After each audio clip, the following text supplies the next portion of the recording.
रहेंगे तो नेता प्रतिपक्ष तेजस्वी यादव लगातार तमाम मुद्दों को लेकर सत्ता पक्ष को घेर रहे हैं और इसी कड़ी में दो ऐसे अहम मुद्दे हैं जिनको लेकर आरजेडी नेता यानी कि नेता प्रतिपक्ष तेजस्वी यादव ने एक बार फिर से सीएम नीतीश कुमार पर करारा प्रहार किया है। उन्होंने एक बार फिर से जातीय जनगणना का जो मुद्दा है उसे उठा दिया है और सीएम नीतीश कुमार पर हमला बोला है। बिहार विधानसभा के सत्र शुरू होने से पहले आरजेडी नेता तेजस्वी यादव ने सरकार को घेरने का प्लान तैयार कर लिया। तेजस्वी यादव ने सीधे सीधे सरकार पर हमला किया, मुद्दा जातीय जनगणना का उठाया और पूछ लिया है कि इसमें देरी क्यों हो रही है। सर्वदलीय बैठक बुलाने की बात की जा रही है तो फिर बुलाई क्यों नहीं जा रही। तेजस्वी ने जातीय जनगणना को लेकर सरकार की मंशा पर भी सवाल उठाए। तेजस्वी ने सिर्फ इसी मुद्दे पर सरकार को नहीं घेरा बल्कि विशेष दर्जे की मांग के सवाल पर भी सरकार पर सवाल उठाए हैं। तेजस्वी यादव ने पूछा है कि सीएम नीतीश कुमार विशेष राज्य का दर्जा किससे मांग रहे हैं, क्योंकि जिससे मांग रहे हैं वो तो उनके साथ सरकार में शामिल है। उन्होंने कहा है कि बीजेपी तो साफ पल्ला झाड़ लिया है, फिर उनका स्टैंड क्या होगा।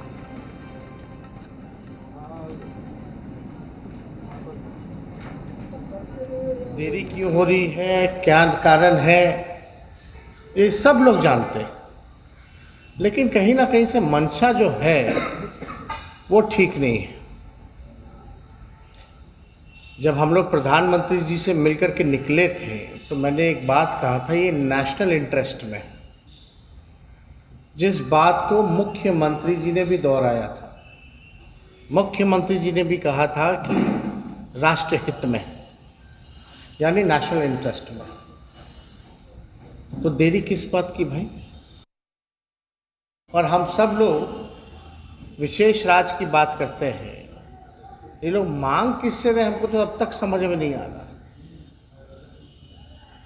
और इन्हीं के केंद्र सरकार के लोग कहते हैं पार्लियामेंट में कि बिहार सरकार जो है खर्च नहीं कर पाती,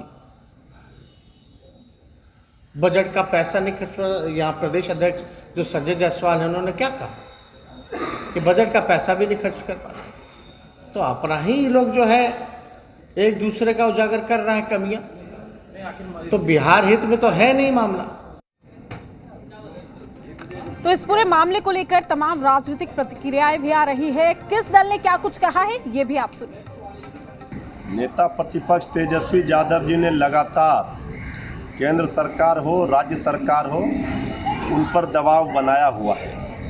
जातीय जनगणना पूरे विधान मंडल से पारित है कि जातीय जनगणना कराई जानी चाहिए, लेकिन आदरणीय नीतीश कुमार जी ने आश्वासन दे करके कि जातीय जनगणना बिहार सरकार अपने खर्चे से कराएगी, इसके बाद भी टाल मटोल कर रहे हैं। कि विशेष राज्य का दर्जा जो है ये तो केंद्र सरकार और राज्य सरकार के बीच का मसला है, पर बिहार की राज्य सरकार इस बात को सिर्फ और सिर्फ एक राजनीतिक मुद्दे की तरह इस्तेमाल कर रही है। वो अपनी प्रशासनिक अक्षमताओं को छुपाने के लिए विशेष राज्य के मुद्दे को बार बार उठा रही है। जानवरों की भी जनगणना हो सकती है, वहां पर आदमियों की जनगणना क्यों नहीं हो सकती।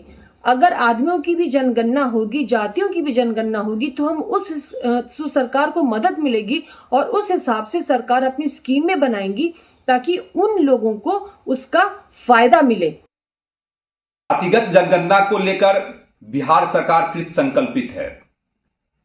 एक आम सहमति भी इस पर बनी है।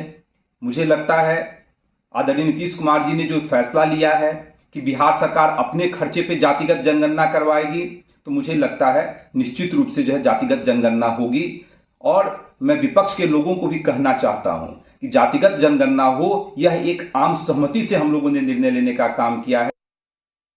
करके आंदोलन की थी, राज्यपाल को ज्ञापन होने दिया था, लेकिन आप मेरा ये कहना है कि ये दोनों मिल करके गए थे प्रधानमंत्री जी से मिलने। मैं तो ये कहूंगा कि दोनों की ही मंशा ठीक नहीं है इस पर, और इस पर अगर उनकी मंशा ठीक नहीं है मुख्यमंत्री जी की तो ठीक है, लेकिन इस पर अगर इनकी मंशा ठीक है तेजस्वी जी की, तो ये क्यों नहीं आंदोलन पर करते हैं।